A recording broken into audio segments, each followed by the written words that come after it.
Galatians 3:13. Let's start with that verse.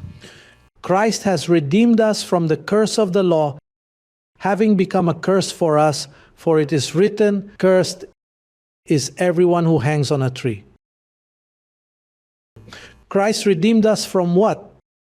From the curse of what? And what is circumcision? It is going back to the law, back to the poor rudiments. And they do not realize it because they do not know how to divide the 11 apostles versus Paul. They think that Paul and the other apostles are a united group. However, we have evidence that Paul's enemies were the apostles, as we have already learned from the written evidence. Now we are going to teach a few errors and then go to others and move on.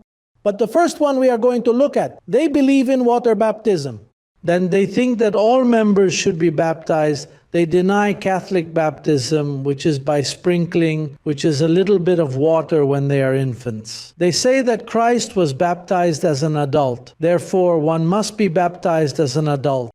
And then they baptize adults. However, there are instructions for us Gentiles found in first letter to the Corinthians chapter 1 verse 17.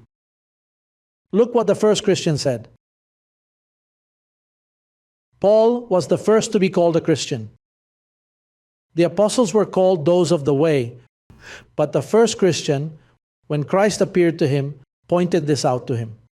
First letter to the Corinthians 1:17. Christ did not send me to what?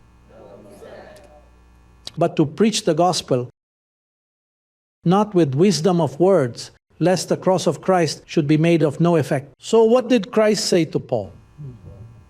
Do not baptize. And did he also tell his other companions to baptize? No, Paul was the first.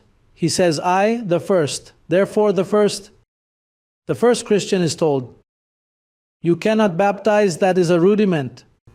Therefore, Protestants, Pentecostals, nearly all Christian denominations practice believer baptism. Even satanic groups and Jehovah's Witnesses both practice baptism. Mormons baptize. They are all cut from the same cloth. Now, a person in grace is not baptized in water because he is leavening the dough.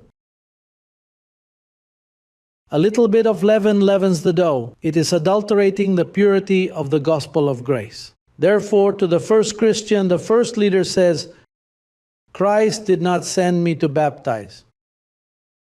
Will this be enough evidence for you?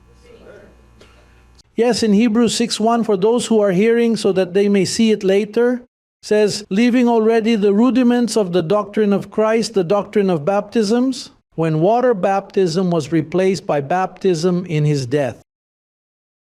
Which is it is Romans chapter 6, verse 3. It says, knowing that we who were baptized into Christ were baptized into his death, not into water.